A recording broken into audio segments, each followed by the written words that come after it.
Banks give you loans, banks send you checkbooks you never use, banks even text you when your account is overdrawn.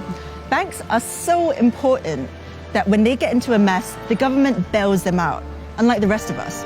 But did you know that the banks that exist today, maybe even the bank that you use, were built off the back of slavery? Empires of Dirt, a show about Europeans getting rich at the expense of everyone else. From 1619, 11 million African men, women, and children were stolen from their homes and put to work on the sugar, tobacco, and cotton plantations of America and the Caribbean. Their forced labor helped build Britain into a global superpower. And even after slave owning was abolished in Britain, the British taxpayer still paid £20 million. That's 40% of the national budget, or 16.5 billion in today's money, as compensation for slavery. No, not to the slaves. The money went to the owners. Not a single penny was given to those who had been enslaved. The amount borrowed was so huge that the debt wasn't paid off until 2015, which means that if you paid tax at any point before that, your money went towards compensating slave owners. All four of the UK's largest high street banks have been linked to the slave trade by way of these compensation payments for their loss of human property. Barclays Bank was founded out of a merger with a colonial bank that helped fund the British Empire, and several senior Barclays bankers were involved in the slave trade.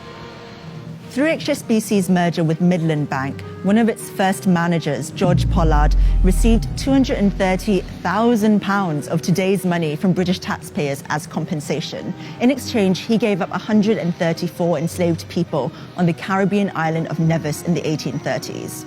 The president of Lloyds Bank, John White Cater, also received compensation for estates in Jamaica in 1835. And 27 former members of the Bank of England were linked to slavery in the 18th and 19th centuries, including 11 former governors. Even after Britain abolished the slave trade in 1807, we continued to profit off it.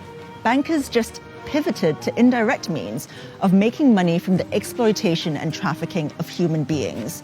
The City of London provided the finance for slave traders all around the world, and loans were one way of making money. So a British bank would loan money to a US plantation owner to buy more slaves or agricultural equipment. If you think mortgages are secured against the land you own, think again. So-called plantation mortgages, where US slave owners would borrow money from British banks, were secured against the value of the slaves they owned, not their land. The Royal Bank of Scotland offered plantation mortgages. So did Barclays.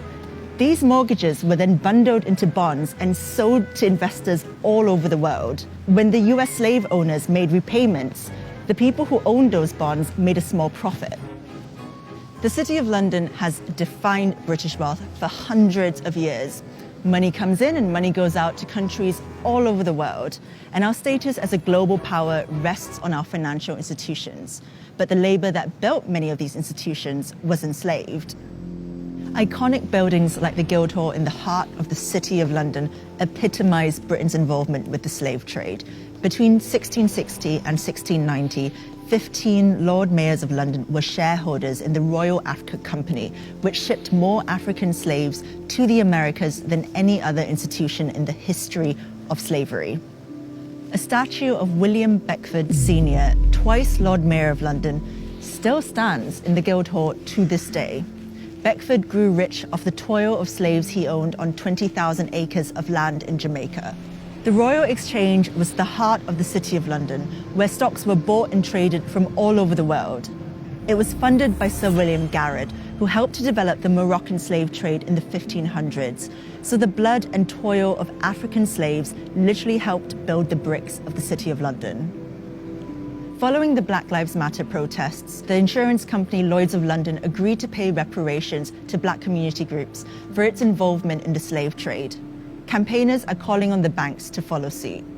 So when you go to withdraw cash from an ATM, remember that it was your bank that was complicit all those years ago.